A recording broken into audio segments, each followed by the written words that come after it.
"2020 Democrats have all the wrong ideas for the budget."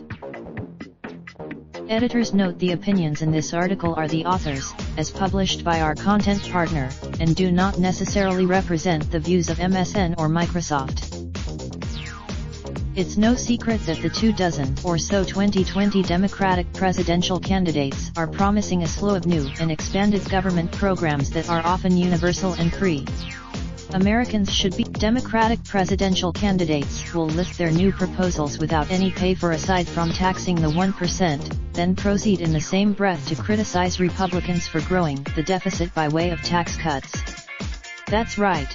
This week, the Treasury Department reported that the deficit has by 23% during the current fiscal year to a burgeoning $747.1 billion, and the fiscal year isn't even over.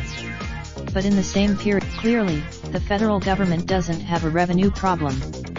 It has a spending. According to the Congressional Budget Office, federal tax revenues will reach nearly 20% of GDP by 2049. However, sadly, the grim outlook heralded by the CBO is a best-case scenario. Should the U.S. But Democrats still think we aren't taxed enough, nor is the government spending enough. Mandatory spend. Just a slight change in interest rates, such as during a recession, would have a severe impact on long-term fiscal sustainability by pushing the deficit and debt even higher.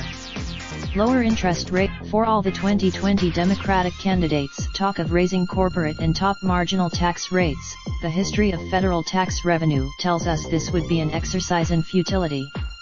Even during the but what if rather than ignoring the deficit crisis, we just came out and said it wasn't a problem altogether? That's what proponents. Not only are Democrats lying about the current state of the economy, the fact that they are proposing massive increases in spending demonstrates their profound ignorance of why we are saddled with a looming fiscal sustainability crisis. Interest on the debt. This starts with acknowledging what is to blame spending. So far, Adam Brandon is a contributor to the Washington Examiner's Beltway Confidential blog. He is president and raindrop, drop top smoking, no cooking the hot pot. Fucking on your bitch, yeah, that. Looking up, open the park pot.